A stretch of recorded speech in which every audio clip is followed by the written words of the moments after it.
Hello viewers, welcome to my channel. ఈరోజు ముల్లంగితో ఒక పచ్చడి చేద్దాం. ముల్లంగిని పీల్ తీసి చిన్న చిన్న ముక్కలుగా కట్ చేసి పెట్టుకుందాం. పాన్లో కొంచెం ఆయిల్ వేసుకుందాం. తర్వాత పచ్చిమిర్చి, వెల్లుల్లి, చింతపండు తీసుకుందాం. పచ్చిమిర్చిని సగానికి కట్ చేసేసి పోపుకేద్దాం. తర్వాత వెల్లుల్లి కూడా వేద్దాం. ఇవి రెండు వేగాక కొంచెం ఒక స్పూన్ జీలకర్ర వేసుకుందాం.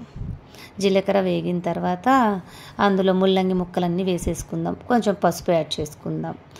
అవన్నీ వేపుకోవాలి. కొంచెం బాగా వేగాలి. వేగిన తర్వాత ఒక స్పూన్ ఉప్పు, మనం ఉంచుకున్నాం కదా, చింతపండు తీసి పెట్టుకున్నాం కదా, చింతపండును కడిగి అందులో వేసి వేయించుకోవాలి.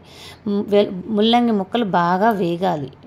వేగకుంటే కొంచెం పసిపి వాసన వస్తుంది. దాంట్లో ఉండే నీరంతా డ్రై అవ్వాలి.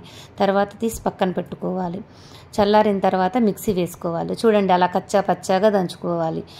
దాన్ని ఒక గిన్నెలోకి తీసుకోవాలి. తర్వాత పాన్లో కొంచెం ఆయిల్ వేసుకొని అందులో పోపు గింజలు, ఎండుమిరపకాయలు తీసుకొని వేయించుకోవాలి. కొంచెం బాగా వేగిన తర్వాత దాన్ని తీసేసి మన పచ్చళ్ళలో కలుపుకుంటే సరిపోతుంది. చూడండి, ముల్లంగి చట్నీ ఎంత బాగా తయారైందో. Thank you.